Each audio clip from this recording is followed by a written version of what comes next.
Hello students, now we are going to start new topic vapor pressure of liquid. ठीक है, यहाँ पर single liquid को लेकर उसके वेपर प्रेशर की स्टडी करेंगे, यानी उसके वेपर प्रेशर का क्या कॉन्सेप्ट है उसको हम लोग क्लियर करेंगे. ठीक है, चलिए देखते हैं. यहाँ पर देखिए, अगर हम लिक्विड को किसी ओपन वेसल में ले लें, सपोज दैट ये ओपन वेसल है, हमने इसको कवर नहीं किया हुआ है. ठीक है, ओपन वेसल है और यहां पे हमने लिक्विड लिया हुआ है और ये लिक्विड के मॉलिक्यूल्स हैं.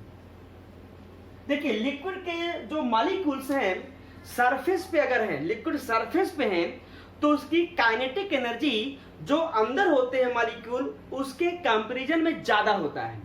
तो सरफेस वाले जो मॉलिक्यूल्स होते हैं वो बहुत जल्दी आपके क्या होते हैं, वेपर फॉर्म में जाते हैं. ठीक है, यानी कि अगर हमने ओपन वेसल्स में अगर ये लिक्विड लिया है तो जो इसके सरफेस पे जो मॉलिक्यूल्स है वो बड़ी आसानी से जो है आपके क्या होंगे, वेपोरेट होंगे, इवेपोरेट होंगे. ठीक है, वो वेपर फॉर्म में जाएंगे. लेकिन यहां पर वेपर प्रेशर क्रिएट नहीं होगा. क्यों नहीं होगा? क्योंकि मॉलिक्यूल्स के जो लिक्विड मॉलिक्यूल हैं जो जब ये वेपर फॉर्म में जाएंगे तो ये स्कैप हो जाएंगे. ठीक है, यानी कि बाहर चले जाएंगे. ठीक है, यानी कि ये क्या है कि लिक्विड के साथ किसी भी तरीके के इक्विलिब्रियम फॉर्म नहीं करेंगे, यानी कोई इक्विलिब्रियम स्टेज यहाँ पे नहीं होगा. क्यों नहीं होगा? क्योंकि वेपर तो चले गए. जब वेपर चले गए तो कुछ रहा ही नहीं, तो इस वजह से इसके लिक्विड के साथ यहाँ पे कोई इक्विलिब्रियम नहीं होगा इसमें, ओपन वेसल्स में. अब देखिए हमने क्या किया, अब इसी लिक्विड को किसी क्लोज्ड वेसल्स में ले लिया. देखिए क्लोज्ड वेसल्स है, क्लोज्ड वेसल्स यानी किसी बंद कंटेनर में हमने इस लिक्विड को लिया हुआ है. अब जब इसको लिया और एक कांस्टेंट टेम्परेचर पे हमने इसको रख दिया, तो होता क्या है कि जो सरफेस वाले मॉलिक्यूल्स हैं, लिक्विड के सरफेस वाले जो मॉलिक्यूल्स हैं, इनकी काइनेटिक एनर्जी ये जो अंदर वाले मॉलिक्यूल्स हैं इनसे क्या होती है, ज्यादा होती है. तो सरफेस वाले मॉलिक्यूल बड़े आसानी से जो होते हैं अपने ऊपर जो प्रेजेंट एटमॉस्फेयर है या इसके ऊपर प्रेजेंट जो भी जगह है वहां पे आसानी से क्या होंगे, ये इवेपोरेट हो जाएंगे. और ये किस फॉर्म में आएंगे, वेपर फॉर्म में आ जाएंगे. यानी कि लिक्विड किस में गया, वेपर में. तो इस प्रोसेस को कहते हैं इवेपोरेशन.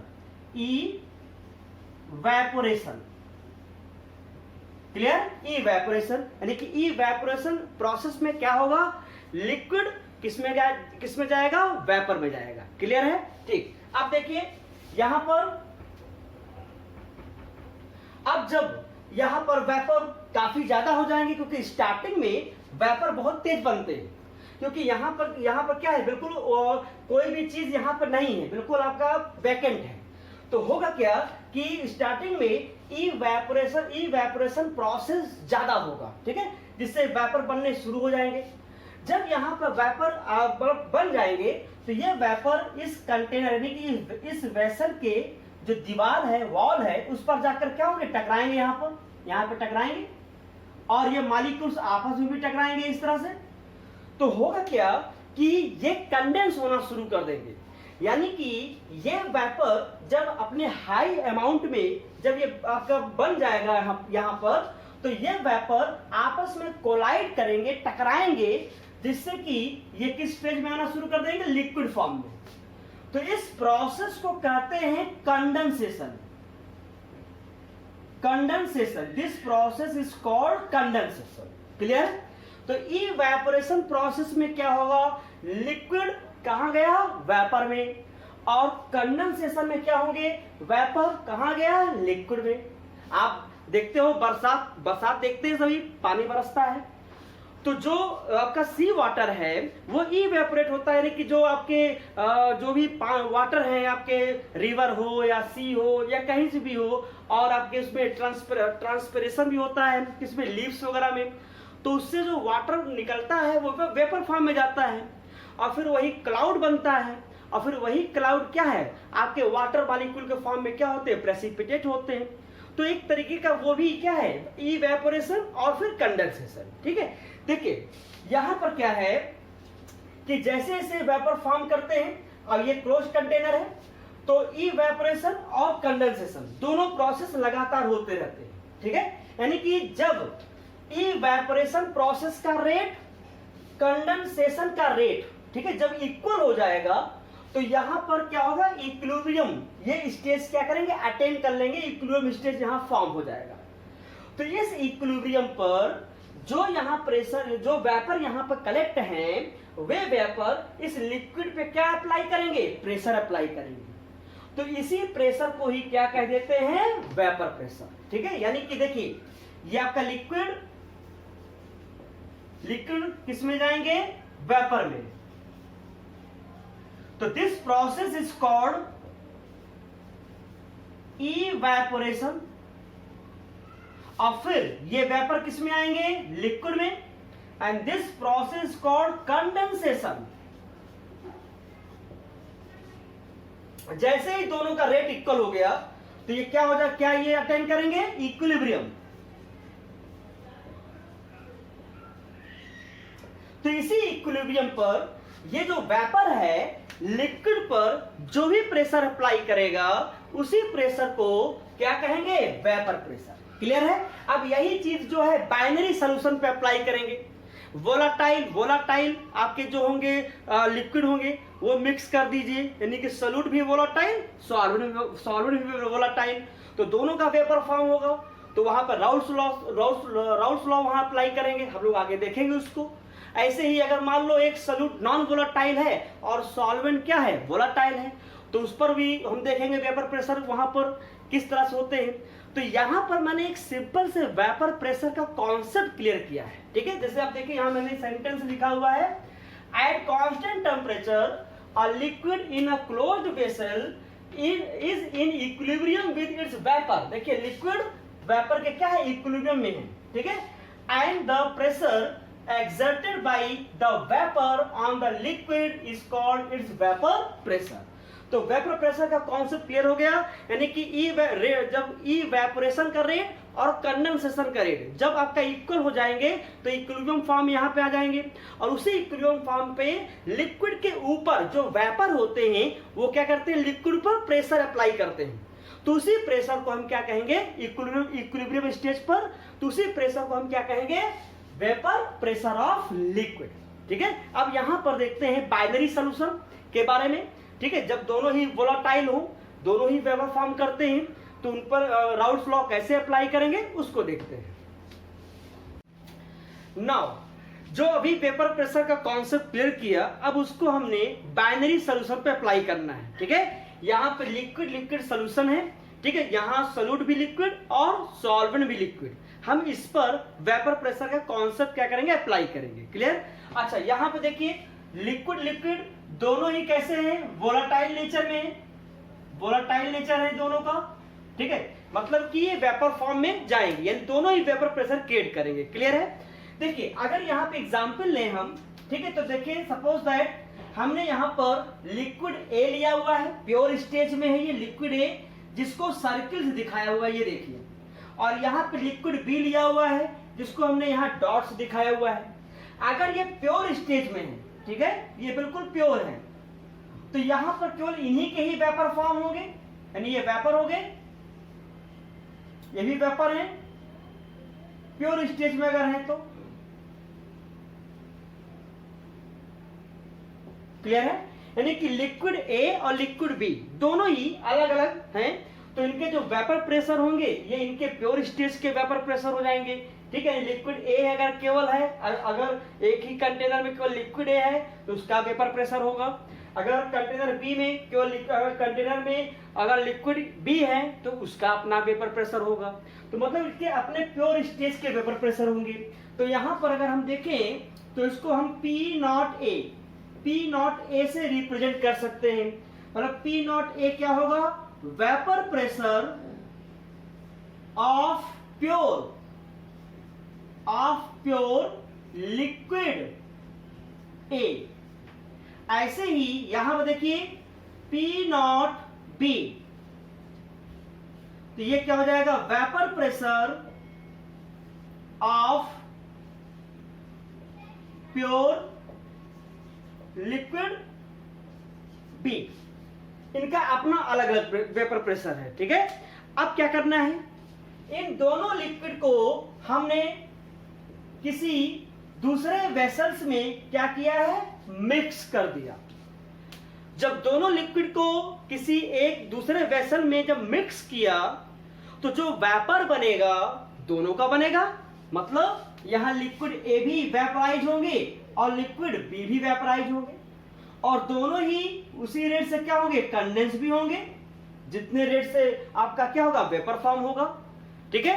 यानी कि इवेपोरेशन और कंडेंसेशन दोनों ही लिक्विड का होगा यहां पर। तो इससे क्या होगा, इससे यहां पर प्रेशर क्रिएट होगा इसके इक्विलिब्रियम स्टेज पर। तो जो इक्विलिब्रियम स्टेज पर ये जो वेपर लिक्विड में प्रेशर अप्लाई करेंगे वही क्या होगा, इस पूरे सॉल्यूशन का क्या हो जाएगा, वेपर प्रेशर हो जाएगा। देखिए अब यहां पर ये प्योर लिक्विड थे, अब दोनों लिक्विड को जब हमने यहां मिक्स किया, यानी अब यहां देखिए A प्लस बी दोनों लिक्विड आ गए, तो अब ये हमारा क्या बना, ये हमारा बन गया सॉल्यूशन। अब इस सॉल्यूशन में A प्लस बी दोनों हैं, तो जो हमारा वेपर फॉर्म होगा A का भी होगा और B का भी होगा। तो इस तरीके से जो यहाँ प्रेशर अप्लाई होगा A और B दोनों का होगा, ठीक है। इतनी बात समझ में आ गई। तो यानी कि यहाँ पे जो वेपर फॉर्म हुआ है वहां पर A और B दोनों का क्या निकालेंगे, पार्शियल प्रेशर निकालेंगे, यानी पार्शियल वेपर प्रेशर यहाँ पे कैलकुलेट करेंगे। क्यों, क्योंकि यहाँ मिक्सचर बना हुआ है ना, यहाँ तो अपना इंडिविजुअल है तो ये प्योर स्टेज में है, लेकिन यहाँ मिक्सचर है तो वेपर का मिक्सचर है, तो क्या यहाँ पे कैलकुलेट करेंगे, पार्शियल प्रेशर। भाई हो सकता है कि A का वेपर प्रेशर ज्यादा हो, B का वेपर प्रेशर क्या है, कम हो, तो अपना अलग अलग वेपर प्रेशर होंगे, यहाँ पे हो सकते हैं। तो हर एक का अपना क्या होगा, पार्शियल वेपर प्रेशर होगा। तो यहाँ पर अगर लिक्विड A है तो लिक्विड A का पार्शियल वेपर प्रेशर क्या होगा सॉल्यूशन में, PA, यानी PA हो जाएगा partial vapour pressure of liquid A। और यही चीज अगर यहां पे देखें हम उसके लिए B के लिए PB, तो ये partial vapour pressure of liquid B। Clear है। तो अब इस सॉल्यूशन में B, A और B दोनों के ही कंपोनेंट प्रेजेंट है, ठीक है। तो इस मिक्सचर में A का और B का अमाउंट यहां अगर देखें तो उसको कैसे देखेंगे, मोल फ्रैक्शन के फॉर्म में। तो यहां आप देखिए इसमें जो प्रेजेंट आपके कंपोनेंट A, B यानी लिक्विड A और B हैं, तो उनके मोल फ्रैक्शन देखें तो उसको रिप्रेजेंट करेंगे मोल फ्रैक्शन ऑफ A और मोल फ्रैक्शन ऑफ B। तो हुआ क्या कि इनके जो पार्शियल वेपर प्रेशर हैं इनके मोल फ्रैक्शन के क्या होंगे, डायरेक्टली प्रोपोर्शनल में होंगे। ये किसने बताया, इसको बताया राउल्स ने। तो राउल्स ने यहां पर पार्शियल वेपर प्रेशर यानी मिक्सचर के जो वेपर हैं उनके पार्शियल वेपर प्रेशर और सॉल्यूशन में जो प्रेजेंट उनके कंपोनेंट हैं उनके मोल फ्रैक्शन में एक क्वांटिटेटिव रिलेशनशिप यहां बताया, जिसे क्या कहा गया, राउल्स लॉ। तो राउल्स लॉ के अकॉर्डिंग फॉर, देखिए मैं पूरा पढ़ दे रहा हूं और फिर बहुत ही आसान है ये, ठीक है, इसमें बिल्कुल घबराने की जरूरत नहीं है। जो कॉन्सेप्ट मैंने यहां बताया बस वही अप्लाई करिए। For a solution of volatile liquids the partial vapour pressure of each component of the solution is directly proportional to its mole fraction present in solution. मतलब कि जो प्रेशर आपका ये पार्शियल वेपर प्रेशर होगा इस vapour के, इस solution में प्रेजेंट उसके जो मोल फ्रैक्शन है उसके क्या होगा, डायरेक्टली प्रोपोर्शनल होगा। देखिए यहां पर तो PA क्या है, partial vapour pressure of liquid A is directly proportional to mole fraction of liquid A। अब इस प्रोपोर्शनलिटी साइन को आप हटाएंगे तो यहां कांस्टेंट हमने क्या लिया, P नॉट A क्या है, प्योर स्टेज का, यानी लिक्विड जब लिक्विड A प्योर फॉर्म में होंगे तो उनका जो वेपर प्रेशर है वो क्या है, P नॉट A। ठीक है, तो ये हमने लिख दिया, P आपका partial vapour pressure of A is equal to partial vapour pressure of pure liquid into mole fraction of A। Next बिल्कुल उसी तरीके से यहाँ कंपोनेंट, दूसरा कंपोनेंट जो B है उसका partial vapour pressure is directly proportional to mole fraction of B, यानी कि इस मिक्सचर में आपका बी का क्या मोल फ्रैक्शन, तो ये भी उसके डायरेक्टली प्रोपोर्शनल में है। तो इसको आप हटाइए, तो यहाँ पर कांस्टेंट अप्लाई करिए इक्वल करके, तो पी नॉट बी क्या है, P not B pure states का, यानी कि प्योर लिक्विड बी का प्योर लिक्विड बी का वेपर प्रेशर है। ठीक है, तो इस तरीके से आपको ये मिल गए। अब ये देखिए दोनों ही वेपर फॉर्म में है, हर एक का अपना अपना क्या है, पार्शियल वेपर प्रेशर है। तो यहाँ पे डाल्टन्स लॉ अप्लाई कर दीजिए। भाई टोटल प्रेशर क्या होगा, तो टोटल प्रेशर यहाँ कैसे निकालोगे आप, डाल्टन्स लॉ से। तो डाल्टन लॉ के अकॉर्डिंग जो टोटल प्रेशर होगा, जो टोटल प्रेशर है वो इन सबके पार्शियल प्रेशर का क्या होगा, सम होगा, यानी कि इनको जोड़ दीजिए। तो P total is equal to PA plus PB, तो ये क्या हो जाएगा, P not A into mole fraction of A plus P not B into mole fraction of B। इसको और सिंप्लीफाई कर सकते हैं, देखिए कैसे कर सकते हैं इसको।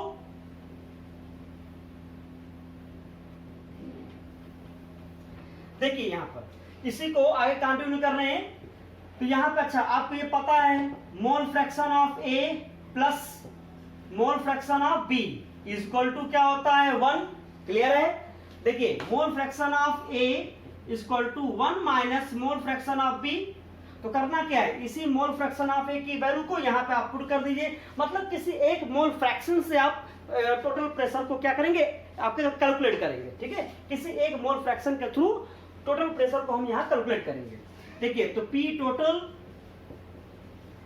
इज इक्वल टू, तो क्या हो जाएगा, P not 1 minus mole fraction of B plus P not B mole fraction of B। Clear है, तो इस तरीके से आप कैलकुलेट कर सकते हैं। ये हो जाएगा P नॉट, यहां पर है P नॉट A। क्लियर है, तो P नॉट A, ठीक है, plus P not A plus P not B minus P not A into XB, यानी कि मोल फ्रैक्शन ऑफ B। तो इस तरीके से आप यहां पर टोटल प्रेशर को यहां पे कैलकुलेट कर सकते हैं। कोई एक मोल फ्रैक्शन अगर आपको फाइंड है तो उसके पार्शियल प्रेशर से उसके प्योर स्टेज के जो आपके वेपर प्रेशर है उससे आप क्या कैलकुलेट कर सकते हो, टोटल प्रेशर कैलकुलेट कर सकते हैं। क्लियर है, चलिए यहां पे देखिए, अगर वेपर फेज में अगर आपको इसका कंपोजिशन आ जाए कैलकुलेट करने के लिए, किसमें, वेपर फेज में, तो वेपर फेज में इसका जो कंपोजिशन यहां बताएंगे, जैसे कि देखिए कैसे बताएंगे आप, यहां पर देखिए partial pressure of A equal to mole fraction of A into P total. ये किस फेज में है, वेपर फेज में। वेपर फेज में आपसे यहां कंपोजिशन पूछा, लिक्विड में नहीं। ये जो YA लिखा हुआ है ये वेपर फेज में मोल फ्रैक्शन है, ये mole fraction in vapour phase, mole fraction in vapour phase. ऐसे ही B का निकाल सकते हो, PB partial pressure of B equal to YB into P total. तो YB क्या होगा, वेपर फेज में उस B कंपाउंड का आपका क्या है, मोल फ्रैक्शन है। क्लियर है, तो इस तरीके से आप लिक्विड सॉल्यूशन पे आप यहां पर वेपर प्रेशर को कैलकुलेट करते हो। ठीक है, देखिए हम यहां पे एक ग्राफ बना सकते हैं। देखिए उसके वेपर प्रेशर और मोल फ्रैक्शन के बीच में हम यहां पर ग्राफ एक प्लॉट करेंगे, इसको देखते हैं। देखिए यहां पर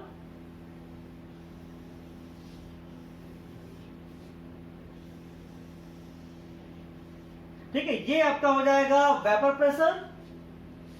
प्रेशर ऑफ लिक्विड, और ये है मोल फ्रैक्शन, इधर नीचे मोल फ्रैक्शन। ठीक है, देखिए ये जो एंड है यहां पर हम लिक्विड A को लेके चलते हैं और यहां पे लिक्विड B को लेके चलते हैं। तो यहां पे जो मोल फ्रैक्शन होगा लिक्विड A का वो 1 यानी कि 100% है, और यहां पे लिक्विड B जो है उसका मोल फ्रैक्शन 0 है। क्लियर, और यहां पर क्या है, यहां पे मोल फ्रैक्शन ऑफ लिक्विड A 0 और मोल फ्रैक्शन ऑफ लिक्विड B ये क्या है, 1 है। क्लियर है, देखिए तो यहाँ पर प्योर आपका क्या है, मोल फ्रैक्शन किसका है, लिक्विड ए का है, यानी कि केवल लिक्विड ए ही है। तो यहाँ पे जो वेपर प्रेशर मिलेगा वो किसका मिलेगा आपको, लिक्विड ए का, यानी कि प्योर स्टेज में है। तो ये हो जाएगा P नॉट ए, यानी कि वेपर प्रेशर ऑफ लिक्विड ए। और यहाँ पे आप देखिए, यहाँ पर मोल फ्रैक्शन किसका, बी का है। तो यहाँ पे 1 है, मतलब पूरा पूरा यही है, 100% बी लिक्विड ही यहाँ पर है। तो इसका मोल फ्रैक्शन यहाँ पे सॉरी इसका वेपर प्रेशर यहाँ पे सपोज दैट यहाँ पर है, तो P नॉट बी। क्लियर। अब देखिए यहाँ पर क्या है, अब इसमें आपका लिक्विड बी अब मिक्स करेंगे, ठीक है। जैसे जैसे आप किधर जाएंगे, यानी कि ये जो आपका ग्राफ है ये आपका लिक्विड बी की तरफ जा रहा है, मतलब लिक्विड बी इसमें मिक्स करेंगे हम। तो जैसे जैसे आप इधर आएंगे, इस साइड आएंगे, तो होगा क्या कि P नॉट ए का वेपर प्रेशर क्या करेगा, डिक्रीज करेगा। जैसे जैसे आप लिक्विड बी की तरफ चलेंगे तो लिक्विड ए का जो प्रेशर, ये वेपर प्रेशर है, वो क्या करेगा, डिक्रीज करेगा। मतलब देखिए इस तरह से यहां से स्टार्टिंग होगी, और जैसे जैसे आप किधर जाएंगे, आप लिक्विड बी की तरफ जाएंगे, तो इसका ये जो वेपर प्रेशर है वो डिक्रीज करेगा। तो यानी कि इसमें बी के भी मिक्स होंगे, तो इसका पार्शियल वेपर प्रेशर क्या हो जाएगा, partial vapour pressure of A equal to P not A into X A. Clear है। तो ये किसके लिए हो जाएगा, partial pressure for liquid A. ऐसे ही आप यहां पर जैसे जैसे राइट टू लेफ्ट आएंगे, इसका मतलब आप यहां पर एक्सबी से, यानी कि मोल फ्रैक्शन बी में आप एक लिक्विड को क्या करेंगे, लिक्विड ए को ऐड करेंगे। जैसे जैसे आप यहाँ पे इधर आएंगे तो इसका वेपर प्रेशर भी क्या होगा, डिक्रीज होगा। ठीक है। तो इसका vapour pressure P B partial vapour pressure of liquid A equal to P not B into mole fraction of B. Clear है।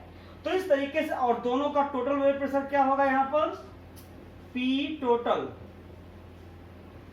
हो जाएगा P A plus P B, यानी कि आप देखिए एक लीनियर लाइन मिलेगा यहाँ पर।